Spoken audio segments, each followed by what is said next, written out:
मस्त अशी गावरान कोथिंबीर आहे। इथे पाहू शकता आपण गावावरतून आणलेल्या आहेत गड्ड्या, ह्या 2 गड्ड्या। आणि आता आपण ह्याची भाजी बनवणार आहोत। कोथिंबीरीची भाजी कशी बनवायची ते मी तुम्हाला दाखवणार आहे आणि खूप छान लागते खायला। ही ताजी ताजी कोथिंबीर आहे आपली शेतातली आणि ह्याची जी भाजी आहे ती मस्त लागते। आता हा आपण लसूण सोलून घेऊया आणि ही भाजी निवडून घेऊया। आणि ही भाजी एकदम छान कवळी आहे, त्यामुळे याचा एवढा दांडा फेकून द्यायचा आणि पूर्ण एवढी भाजी आपल्याला अशीच घ्यायची आहे निवडून। इथं तर मी तुम्हाला दाखवते।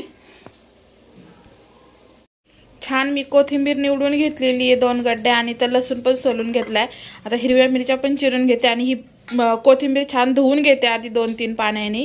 तसं तर बिलकुल याच्यामध्ये माती नाहीये, पण तरी पण कोथिंबीर छान आपण धुवून घेतलेली आहे 2-3 पाण्याने। आणि इथं हिरवी मिरची आणि लसूण आणि आपण इथं तेल घेतलंय थोडंसं कढईमध्ये आणि ह्यात थोडंसं जिरं टाकून घेऊया आणि सोबतच मिरची आणि लसूण आणि खूप सारा लसूण टाकलाय मी, कारण मला आवडतो म्हणून साठी।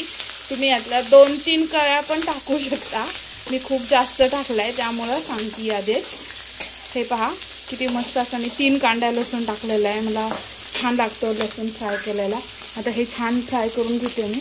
थोडंसं याच्यामध्ये मीठ टाकते मिरचीला आणि लसूणला लागण्यासाठी म्हणजे, आणि फ्राय करून घेते।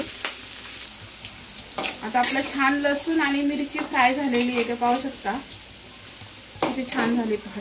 आता ह्याच्यामध्ये मी एक कोथिंबीर टाकते आणि ही कोथिंबीर तुम्हाला जर वाटलं लांब लांब आहे तर तुम्ही हिला चाकून कट पण करू शकता, पण मी तशीच टाकली कारण छान कवळी आहे त्यामुळे।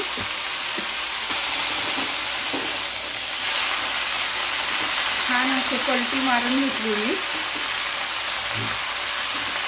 आणि मीठ लगेच नाही टाकायचं आपल्याला, थोडंसं हे ह्याच्यामध्ये होऊ द्यायचं, नाही तर मग अंदाज येत नाही, मीठ जास्त पडतं त्यामुळं पाहू शकता। आणि कोथिंबीरीची भाजी खायला खूप छान लागते, नक्की एकदा करून पहा। आपण कोथिंबीरीच्या वड्या वगैरे करतो सेम तशीच भाजी पण छान लागते। कोण कोण करतं कमेंटमध्ये जरूर सांगा। हे पहा आता ह्याच्यामध्ये मी थोडंसं मीठ टाकत आहे चवीनुसार आणि छान हलवून घेते। आता याला पाणी सुटलं की ह्या पाण्यामध्ये हे पाणी काढायचं नाही, छान ह्याचं आटवून घ्यायचं, ज्यामुळे भाजीची टेस्ट चांगली राहते। मस्त अशी आपली भाजी तयार झालेली आहे, ते पाहू शकता किती छान झाली ते।